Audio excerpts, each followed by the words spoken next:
भारत देश की सरकार बहुत ही अच्छी सरकार है। इतनी अच्छी सरकार है कि डबल इंजन और कुछ कुछ राज्यों में तो ट्रिपल इंजन की सरकार भी आ गई है। और इसी आने की खुशी में सवर्णों के ऊपर यूजीसी कानून लाया गया है और -40 वाले स्टूडेंट को डॉक्टर बनाया जाएगा।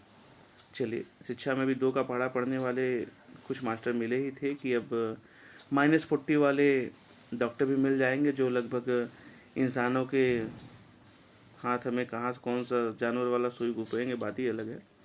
और जानवरों में इंसानों वाला कर देंगे, मतलब जल्दी जानवर के बच्चे इंसान जैसे पैदा होंगे, इंसान के बच्चे जानवर जैसे पैदा होंगे। ऐसा भी डॉक्टर मिल सकते हैं भाई, -40 है। नहीं, कोई बात नहीं। कुछ लोग यहाँ पे सरकार से अनुरोध कर रहे हैं, रिक्वेस्ट कर रहे हैं कि ब्राह्मणों को देश निकाला दे दीजिए। अरे यार, ब्राह्मण जाएंगे कहाँ?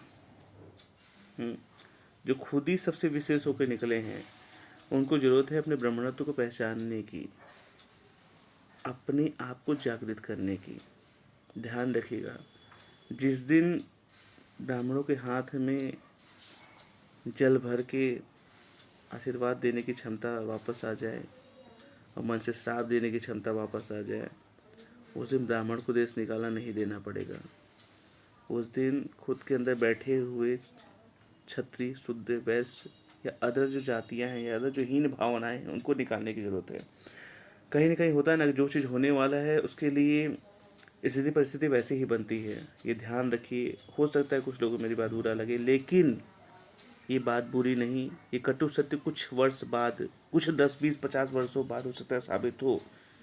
परिवर्तन होगा और ज़रूर होगा। जो ब्राह्मण कभी किसी और के द्वारा दबाए गए थे, आज धीरे धीरे उभरे, उसी फील्ड में उतरे जहाँ पे दबाए गए थे। अब लगता है फिर से वही एक्चुअल रूप में उभरेंगे। जी हाँ, याद है ना ब्राह्मण गुरु कौन है?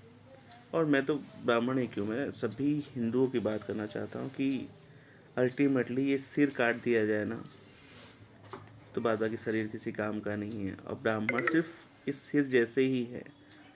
ये जो सिर है ना, इसके बिना ये पूरी बॉडी का कोई लेना देना नहीं। वैसे आपकी बॉडी में भी सेम पार्ट्स हैं। मैं कहना एक ही चाहता हूँ, यदि आप अपने शरीर को जातियों में बांट के देखें तो पता चल जाएगा ब्राह्मण कौन सा पार्ट है, और उसको काट दीजिए आप, फिर पता चल जाएगा आपको शरीर किस काम का है। तो ठीक उसी तरीके से सरकार अब काट रही है और देखना चाहती क्या है। तो -40 वाले जो डॉक्टर होंगे ना, कभी जब इनको पेशेंट नहीं मिलेंगे ब्राह्मण वाले, तो कभी MP MLA का भी विशेष इलाज कर ही देंगे। और इलाज के बाद क्या होगा तो विशेष ही जानेंगे ये। तो कोई बात नहीं, देश निकाला नहीं, इसी देश में रहेंगे। वही जो राम ऋषि राखा।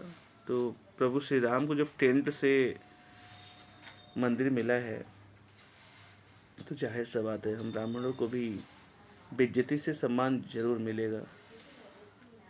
ना राम कभी गलत थे, ना हम कभी गलत हैं। गलत की सज़ा उनको भी जाहिर सा बात है मिली, टेंट में रहना पड़ा। लेकिन आज उसका देन भी ये है कि उन्होंने टेंट में रहने वाली सज़ा को पूरा काटा, तो आज उनको इतने बड़ा मंदिर मिला है। और हम भी सरकार के इस कानून को बहुत ही खूबसूरती से स्वीकार करेंगे, ताकि किसी दिन कोई और सरकार बने तो सोचे कि खूबसूरती किस लेवल तक जा पहुँची है। जय श्री राम, जय हिंद, जय भारत।